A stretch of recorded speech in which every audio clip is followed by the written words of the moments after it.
People say, you don't know that. You don't know the day or the hour. Stop saying when Jesus is coming back. You have no idea. It could be in a day or it could be in a million years from now. And it's like,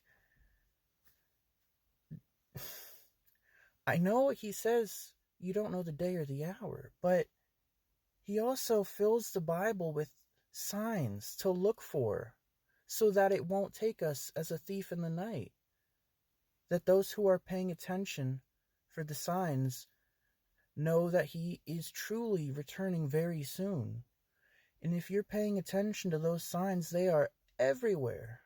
Everywhere. Luke 21 verse 25. There will be signs in the sun and moon and stars, and on the earth, distress and anguish among nations, in perplexity at the roaring and tossing of the sea and the waves, people fainting from fear and expectation of the things coming of the world, for the powers of the heavens will be shaken. Then they will see the Son of Man coming in a cloud with power and with great glory. Now when these things begin to occur, stand tall and lift your heads, because your redemption is drawing near. It says there will be signs in the sun, in moon, in stars. What does that mean? It means there will be signs in the sun and moon and stars. I'm sorry, guys. Give me a moment. Just give me a moment.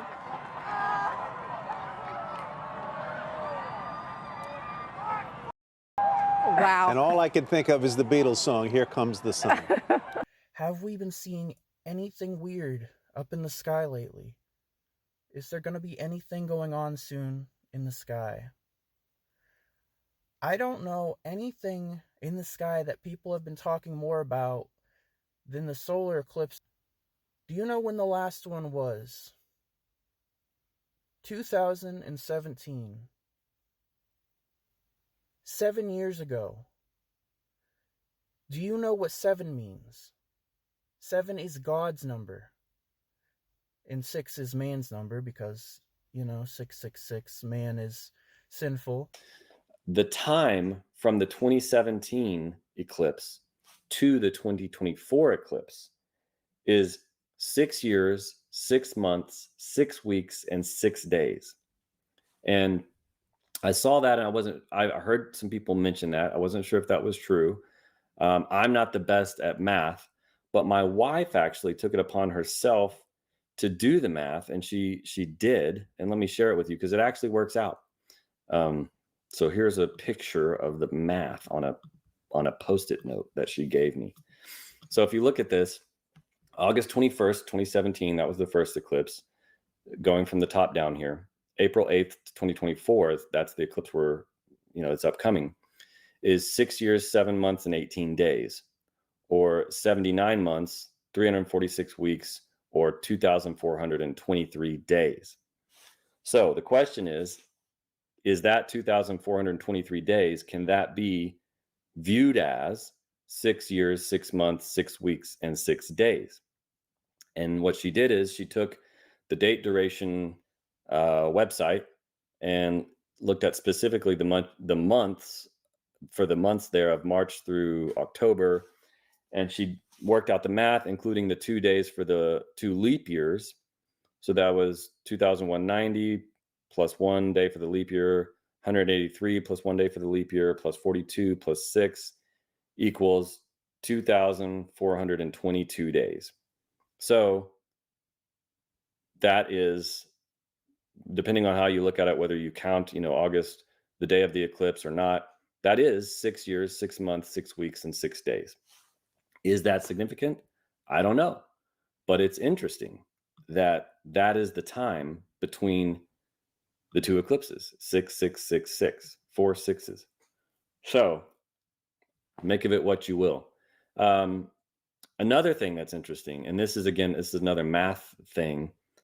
Someone I think it was Gary shared this with me from Unsealed. So if you take the years 2017 and multiply it with 2024, you get 4082408. And so that's interesting because some people would look at that and see April 8th, which is the date of the eclipse in 2024, 4/8/24. And then, of course, you've got that extra 08 there at the end. Does that mean anything? Does multiplying these two things together mean anything? I don't know. I am not claiming that it does at all.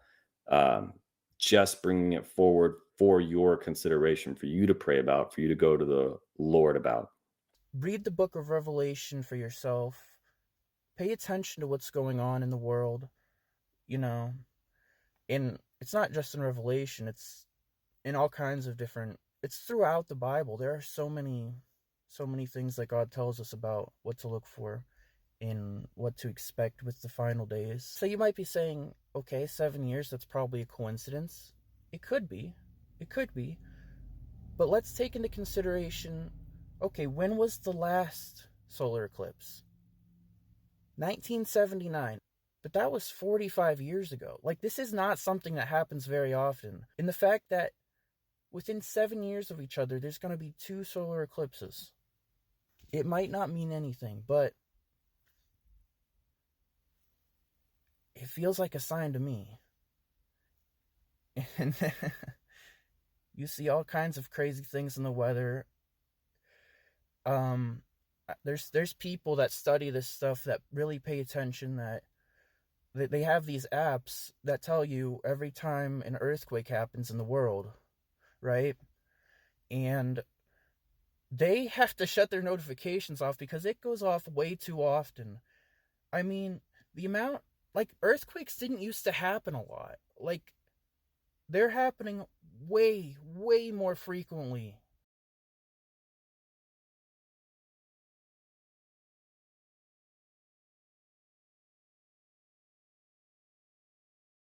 Than they ever used to. I'm not saying Jesus is coming back in a few days. I'm saying he could.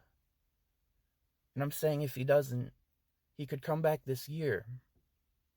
Or within the next few years. I'm just saying,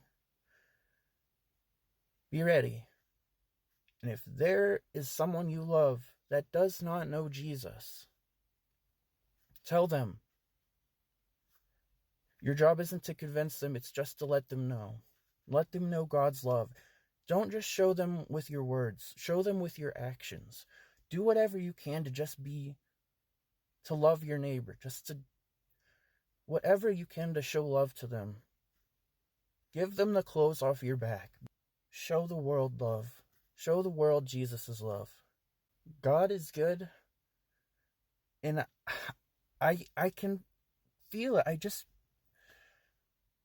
It just feels, I think Jesus is really returning soon. And if you don't believe me, if you think I'm just full of nonsense, that's your choice, And even if you're a Christian and think, oh, well, we don't know. Why else would he tell us what to look for if we weren't to be left in the darkness? He says, let me find that verse. Now, as to the times and dates, brothers and sisters, you have no need for anything to be written to you. For you yourselves know perfectly well that the day of the Lord is coming just as a thief in the night. While they are saying peace and safety, then destruction will come upon them suddenly like labor pains on a woman with child, and they will absolutely not escape. But you, believers, are not in spiritual darkness, that the day of judgment would overtake you like a thief, for you are all sons of light and sons of day. We do not belong to the night nor to darkness. Then let us not sleep as the rest, but let us keep awake, and let us be sober. For those who sleep, sleep at night, and those who get drunk at night. But since we belong to the day, let us be sober, having put on the breastplate of faith and love, and as a helmet, the hope and confident assurance of salvation.